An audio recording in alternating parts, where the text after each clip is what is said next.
Well, this is third episode of trigonometric video series. And in this video, I will cover the values of trigonometric ratios at the angle 60 degree, 0 degree and 90 degree. So I will derive the values for these angles. तो ये तीसरा episode है trigonometric series जो मैंने शुरू की है और इसमें मैं त्रिकोणमिति अनुपातों के मान जो है वो निकाल के दिखाऊंगा कि कैसे निकाले जाते हैं और क्या उनका मान होता है 60 डिग्री पे, 0 डिग्री पे और 90 डिग्री पे. Well, I had used the same figure A, B, C for calculating the values of angle 30 degree. Now I will use the same figure to derive the values of the trigonometric ratios for 60 degree angle. Now I will use the vertex C to observe this triangle ABC. So if I observe this triangle through the vertex C, then the opposite side to this vertex will be AB. So we will call it as the perpendicular, and BC will be the base and hypotenuse will remain the same, that is AC. Therefore, the value of the perpendicular with respect to the C vertex is A under root 3 and the base is A and the hypotenuse is 2A. Therefore, sine C, that is sine 60 degree, will be equal to AB upon AC. And AB is A under root 3 and AC is 2A. So A will be cancelled with A and it will be reduced to root 3 by 2. That is the value of sine 60 degree.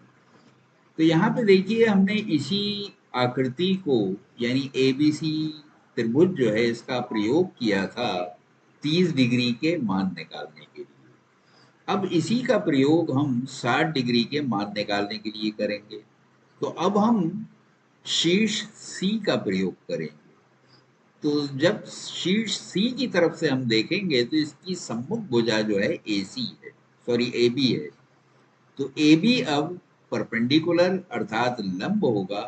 BC जो है इसके साथ वाली भुजा है यानी adjacent side है, तो ये अब आधार होगा और AC अब भी कर्ण ही रहेगा.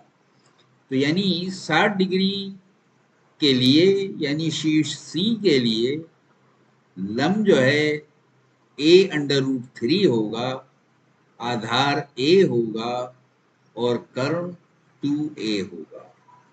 तो इस तरह से साइन C का मान जो है यानी साइन 60 डिग्री ये हो जाएगा AB बटा AC. और AB A अंडर रूट 3 है और AC जो है 2A है. यहाँ A से A कैंसिल हो जाएगा, रूट 3 बाई 2 बच जाएगा. तो साइन 60 डिग्री का मान रूट 3 बाई 2 होगा.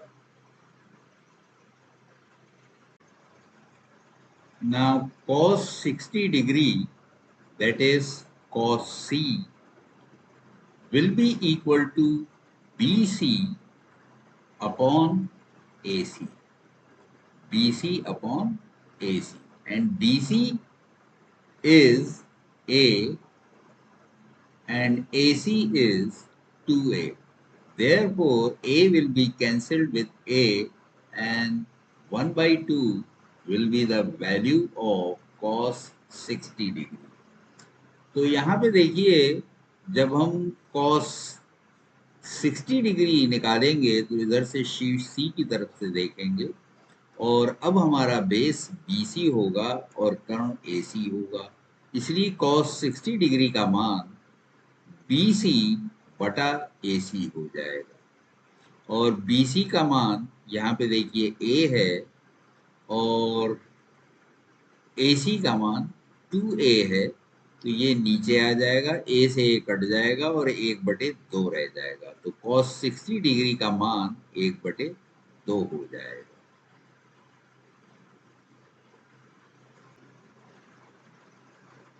Now we'll find out the value of tan 60 degree. So this will be equal to perpendicular AB upon base BC. So AB upon BC, and we know that AB is A under root 3 and BC is A. A will be cancelled with A and only under root 3 will be the remaining value, because root 3 upon 1 is equal to root 3. Therefore, tan 60 degree will be equal to root 3. तो यहाँ पे देखिए, अब हम C की तरफ से देख के यानी 60 डिग्री का मान जो है tan के लिए निकालेंगे। तो tan 60 डिग्री जो है यानी tan 60 डिग्री, इसके लिए लंब AB हो जाएगा और आधार BC हो जाएगा। तो tan 60 डिग्री बराबर हो जाएगा AB बटा BC। अब AB का मान यहाँ पे A अंडर रूट 3 दिया हुआ है और आधार BC का मान A दिया हुआ है। तो A से इसको विभाजित जब करेंगे, A से A कट जाएगा, रूट 3 बच जाएगा। तो tan 60 डिग्री का मान अंडर रूट 3 हो जाएगा। Now we will find out the value of cos 60 degree. So when we observe this triangle ABC with respect to C vertex, then the perpendicular will be AB and base will be BC. Therefore, cos 60 degree will be BC upon AB. BC upon AB. And BC is A and AB is A under root 3. So A will be cancelled with A and 1 upon under root 3 will be the value for cot 60 degree. तो अब देखिए, जब हम C की तरफ से देखते हैं और अगर cot 60 का मान निकालेंगे तो cot होता है आधार बटा लंब। तो आधार यहाँ पर BC है और लंब AB है, इसलिए cot 60 का मान जो है, cot 60 डिग्री का मान वो BC बटा AB हो जाएगा। और BC A दे रखा है और AB जो है वो A अंडर रूट 3 दे रखा है। यहाँ पे A से A कट जाएगा और 1 बटा अंडर रूट 3 जो है ये बच जाएगा। यही cot 60 डिग्री का मान होगा। Now we'll find out the value of sec 60 degree. And sec 60 degree will be equal to hypotenuse AC upon base BC. AC upon BC. And we know that AC is 2A and BC is A. 2A upon A. So A will be cancelled with A. Only 2 will be the remaining value. Therefore, sec 60 is equal to 2. तो यहाँ पे देखिए, जब हम C की तरफ से देखेंगे अर्थात 60 डिग्री का मान ज्ञात करेंगे, तो इसके लिए आधार BC हो जाएगा और कर्ण AC होगा, इसलिए sec 60 डिग्री, तो sec जो है वो कर्ण बटा आधार होता है, तो यहाँ पे AC बटा BC हो जाएगा। और AC का मान 2A है और BC का मान A है, तो यहाँ A से A कैंसिल हो जाएगा और 2 बच जाएगा, जो कि sec 60 डिग्री का मान होगा। Now we'll find out the value of cosec 60 degree. So in this angle ABC, AC is the hypotenuse and AB is the perpendicular. Therefore, cosec 60 will be equal to AC upon AB. That is hypotenuse upon perpendicular. And AC is 2A and AB is A under root 3. So A will be cancelled with A and the remaining value will be 2 under root 3. Therefore cosec 60 is equal to 2 upon under root 3. तो यहाँ पे देखिए जब हम c की तरफ से देखते हैं यानी 60 डिग्री का मान ज्ञात करने की कोशिश करेंगे तो cosec 60 जो है जो कि कर्ण बटा लंब होता है तो ये हो जाएगा AC बटा AB। क्योंकि AC यहाँ पे कर्ण है और AB जो है लंब होगा शीर्ष C की तरफ से देखने पर।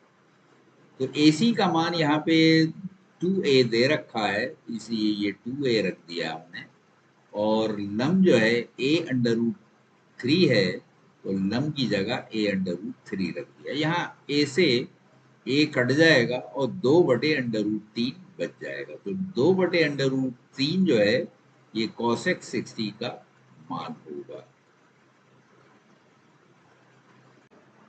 So at 0 degree, this is the position.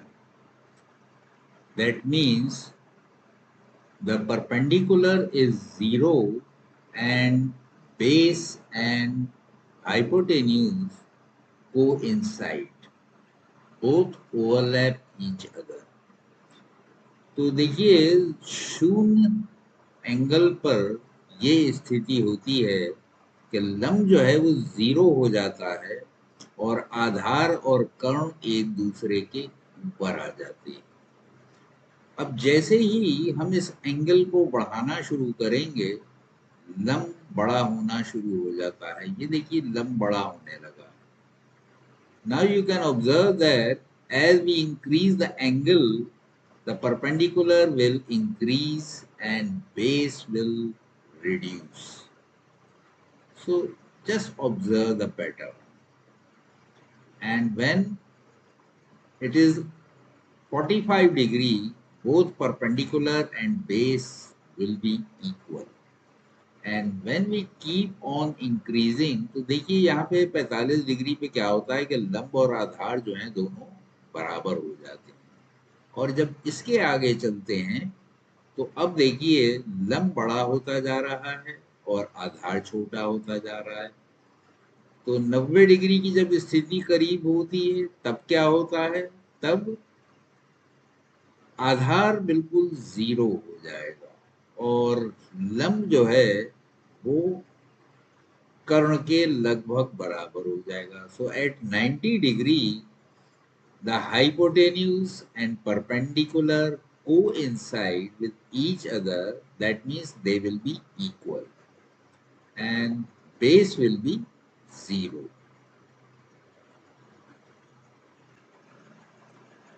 So this is the position at 90 degree. तो 90 डिग्री पे देखिए ये स्थिति है कि परपेंडिकुलर और हाइपोटेन्यूज यानी लंब और कर्ण जो है एक दूसरे के ऊपर छा जाते हैं और आधार 0 हो जाता है। So at 90 degree perpendicular and hypotenuse coincide with each other and base becomes 0.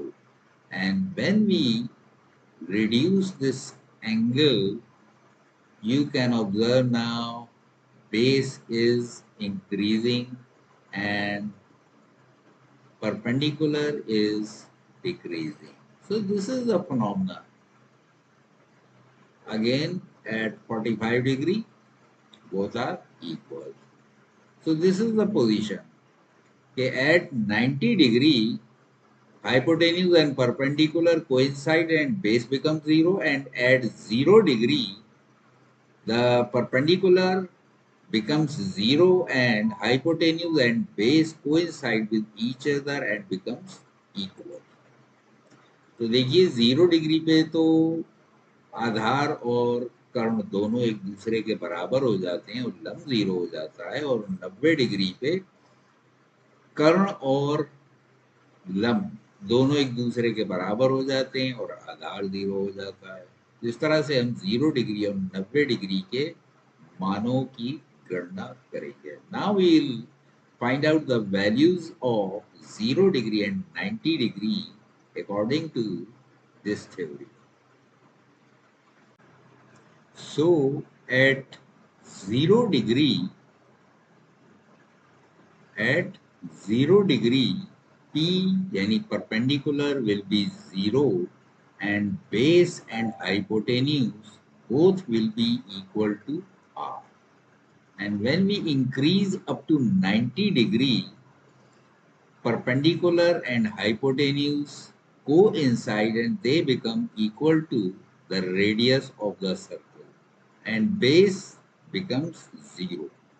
तो देखिए जैसे जैसे हम ये एंगल बढ़ाते हैं, ये एंगल ये छोटा था, बड़ा किया और बड़ा किया, जैसे अभी मैंने इसको स्लाइड करके दिखाया था, तो 0 डिग्री पे क्या होगा, ये लंब बिल्कुल घटते घटते 0 हो जाएगा, लंब 0 हो जाएगा और आधार और कर्ण जो है एक दूसरे के ऊपर आ जाते हैं। और ये चूंकि एक सर्किल की रेडियस के बराबर मैं ले रहा हूं, तो ये समझ लीजिए रेडियस के इक्वल हो जाते हैं दोनों, आधार और कर्ण। और जब इसको हम बढ़ाते हैं तो 90 डिग्री पे जाके क्या होता है, जो लंब है और कर्ण वो एक दूसरे के बराबर हो जाते हैं, यानी रेडियस के यानी त्रिज्या के बराबर हो जाते हैं।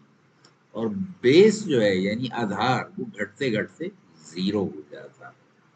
तो अब इन्हीं दोनों मानों से हम 0 डिग्री और 90 डिग्री की जितनी भी त्रिकोणमिति अनुपात हैं उन सबके मान निकालेंगे। Now according to these value we will calculate the value of trigonometric ratios at 0 degree and 90 degree. So sin 0 is equal to P upon H, perpendicular upon hypotenuse, and perpendicular is 0 and hypotenuse is equal to radius. So 0 upon something is 0. Therefore, sin 0 degree will be equal to 0. तो देखिए जैसा कि यहाँ पे 0 degree के लिए हमने मान निकाले थे, लंब जो है वो 0 हो जाता है, आधार और कर्ण एक दूसरे के बराबर हो जाते हैं और उनका मान r हो जाता है। तो अगर हम sin 0 डिग्री का मान निकालेंगे तो ये हो जाएगा P अपॉन H यानी लंब बटा कर्ण, और लंब यहाँ पे 0 है और कर्ण यहाँ पे r है। तो 0 को किसी भी संख्या से भाग दें तो 0 ही आता है, इसलिए साइन 0 का मान 0 ही आएगा यानी 0 ही आएगा। Now the value of cos 0 degree will be equal to base upon hypotenuse, and we know that base and hypotenuse both are equal to r. Therefore, cos 0 degree is equal to r upon r. So that means r won the r, therefore the value will be 1. That means cos 0 degree is equal to 1. देखिए 0 degree पे क्या होता है कि आधार और कर्ण एक दूसरे के बराबर हो जाते हैं, जो कि जिस वृत्त में हमने ये त्रिभुज बनाया है उसकी त्रिज्या के बराबर दोनों का मान हो जाएगा, आधार का भी और कर्ण का भी। तो इसलिए cos 0 डिग्री बराबर r बटा r हो जाएगा यानी त्रिज्या बटे त्रिज्या, त्रिज्या को त्रिज्या से भाग देंगे तो 1 आ जाएगा। तो इसलिए cos 0 डिग्री का मान 1 होगा।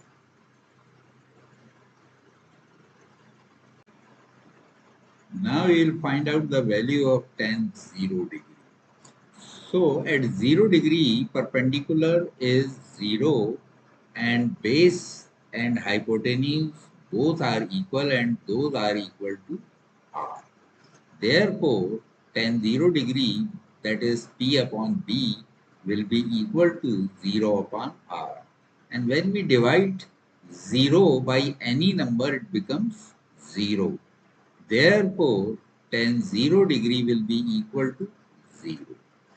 तो देखिए जैसा कि आप यहाँ देख रहे हैं 0 डिग्री पे लंब जो है 0 है और आधार और कर्ण जो है एक दूसरे के बराबर हो जाते हैं, जिनका मान त्रिज्या के बराबर हो जाता है, r के बराबर। इसलिए tan 0 डिग्री जो कि लंब बटा आधार होता है उसका मान 0/r हो जाएगा, यानी 0/त्रिज्या। और 0 को किसी भी संख्या से भाग दें 0 ही आता है, इसलिए tan 0 का मान 0 आ जाएगा। Now we will find out the value of cot 0 degree. So cot is equal to base upon perpendicular, and we know that base and hypotenuse are equal to r at 0 degree, and perpendicular is equal to 0. Therefore, cot 0, that is b upon p, will be equal to r upon 0, and when we divide any number by 0, it becomes undefined or infinity. Therefore, cot 0 is equal to infinity or undefined. तो इस तरह से देखिए cot 0 का मान हम निकालेंगे। जैसा हम जानते हैं cot क्या होता है, आधार बटे लंब होता है, और आधार और कर्ण जो है यहाँ पे त्रिज्या के बराबर है, यानी r के बराबर है, और p जो है यानी लंब वो 0 है। तो b के बराबर r रखने पे और p के बराबर 0 रखने पे cot 0 r/0 हो जाएगा। किसी भी संख्या को अगर 0 से भाग दिया जाए तो उसका मान अनिश्चित हो जाता है या अनंत हो जाता है। तो इसलिए cot 0 का मान अनंत यानी अनडिफाइंड, यानी वो संख्या जो जिसका गणना नहीं किया जा सकता, वो संख्या के बराबर हो जाएगा। Now we'll find out the value of sec 0 degree, and sec, as you know, is equal to hypotenuse upon base.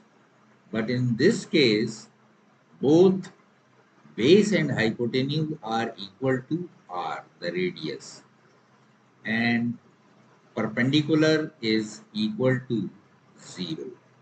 Therefore, sec 0, that is h upon d, will be equal to r upon r. When we divide any number with the same number, it becomes 1.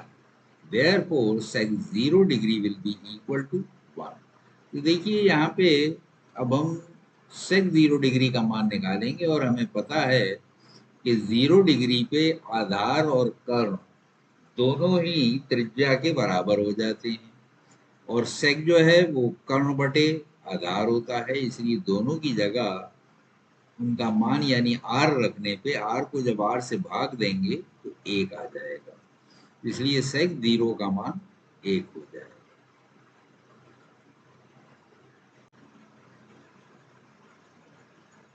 Now we'll find out the value of cosec 0. And cosec, as we know, is equal to hypotenuse upon perpendicular. And hypotenuse is equal to radius of the circle under which the triangle has been constructed. And p is 0. Therefore, cosec 0 will be equal to r upon 0. And when we divide some number by 0, it becomes undefined or infinity. Therefore, cosec 0 will be equal to infinity or undefined number. तो इस तरह से cosec 0 का मान निकालने के लिए हम जानते हैं कि cosec जो है वो कर्ण बटे लंब होता है, और कर्ण का मान यहाँ पे त्रिज्या के बराबर है और लंब का मान यहाँ पे 0 है, इसलिए h/p जो है वो बराबर हो जाएगा r/0 के। और किसी भी संख्या को जब 0 से भाग दिया जाता है तो उसका मान अनंत हो जाता है, यानी वो संख्या जिसकी गणना नहीं की जा सकती। तो इसीलिए cosec 0 का मान अनंत या वो संख्या जिसकी गणना नहीं की जा सकती हो जाएगा। We know that at 90 degree, perpendicular and hypotenuse both are equal to the radius of the circle under which the triangle has been constructed, and base is 0. Therefore, sine 90 will be equal to, as we know that sine is equal to perpendicular upon hypotenuse, and we know that perpendicular and hypotenuse both are equal to r. Therefore, r upon r will be equal to 1. Therefore, sin 90 is equal to 1. देखिए हम जानते हैं sin 90 की अगर हम गणना कर रहे हैं तो यहाँ पे P और H दोनों का मान ही R है और साइन जो है वो P अपॉन H यानी लंब बटे कर्ण होता है। तो यहाँ लंब और कर्ण दोनों ही चूंकि त्रिज्या के बराबर हैं यानी R के बराबर हैं तो R बटा R ये 1 के बराबर हो जाएगा, यानी R को R से भाग देंगे तो 1 आ जाएगा, इसीलिए साइन 90 जो है उसका मान 1 हो जाएगा। Now we'll find out the value of cos 90 degree. So at 90 degree, P and H both are equal to R and B is 0, but we know that cos 90 degree or cos any angle is equal to B upon H, base upon hypotenuse, and base is 0 and hypotenuse is R, therefore cos 90 will be equal to 0 upon R, that becomes 0. Because when we divide 0 by any number, it becomes 0. Therefore, cos 90 is equal to 0. तो यहाँ पे देखिए अब हम cos 90 का मान निकाल रहे हैं 90 डिग्री का, और 90 डिग्री पे परपेंडिकुलर और हाइपोटेन्यूज यानी लंब और कर्ण दोनों जो हैं त्रिज्या के बराबर होते हैं, लेकिन आधार जो है वो 0 के बराबर होता है और कॉस जो है ये आधार बटे कर्ण होता है। तो यहाँ पे b की जगह 0 रखने पे और h की जगह r रखने पे ये 0 हो जाएगा, क्योंकि 0 को किसी भी संख्या से भाग देंगे तो 0 ही आता है, इसलिए cos 90 का मान 0 आएगा।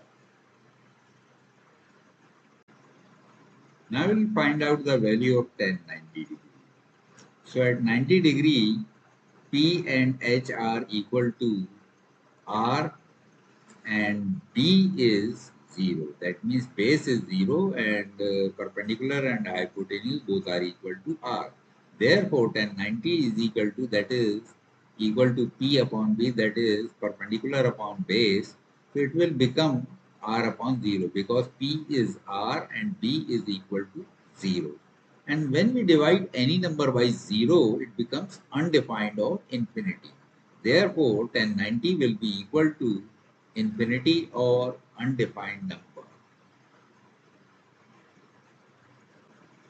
देखिए अब हम tan 90 डिग्री का मान निकालेंगे और हम जानते हैं tan जो है लंब बटा आधार होता है और लंब का मान यहाँ पे r है और आधार का मान 0 है, इसलिए tan 90 जो है वो r अपान 0 यानी r बटा 0 हो जाएगा और किसी भी संख्या को जब 0 से भाग देते हैं तो अनंत उसका मान हो जाता है, जिसका मतलब होता है वो संख्या जिसकी गणना नहीं की जा सकती। इसलिए tan 90 डिग्री बराबर अनंत या वो संख्या जिसकी गणना हम नहीं कर सकते वो हो जाएगा। Now we will find out the value of cot 90 degree, and at 90 degree perpendicular and hypotenuse both are equal to R and base is equal to 0. And as we know, cot is equal to base upon perpendicular because base is 0. So B will be equal to 0 and T will be equal to R. Therefore, cot 90 is equal to 0 upon R. So that becomes 0. Because as we know, when we divide 0 by any number, it becomes 0. Therefore, cot 90 is equal to 0. तो देखिए अब हम cot 90 का मान निकालेंगे और यहाँ पे जैसा कि दिखाई दे रहा है हमें कि 90 डिग्री पे लंब और कर्ण r के बराबर हो जाते हैं यानी त्रिज्या के बराबर हो जाते हैं और आधार जो है वो 0 हो जाता है और cot जैसा कि हम जानते हैं आधार बटे लंब होता है, इसलिए इसका मान 0 बटा r हो जाएगा और 0 को जब किसी भी संख्या से भाग देते हैं तो 0 ही आता है, इसलिए cot 90 का मान 0 हो जाएगा। Now we'll find out the value of sec 90 degree, and at 90 degree P and H both are equal to R and base is equal to 0 and sec is hypotenuse upon base. So it will be equal to R upon 0, that means infinity, because when we divide any number by 0, it becomes undefined or infinity. Therefore, sec 90 is equal to undefined value of infinity. तो यहाँ पे sec 90 का मान जब हम निकालेंगे तो हम जानते हैं कि 90 डिग्री पे लंब और कर्ण त्रिज्या के बराबर हो जाते हैं और आधार 0 हो जाता है।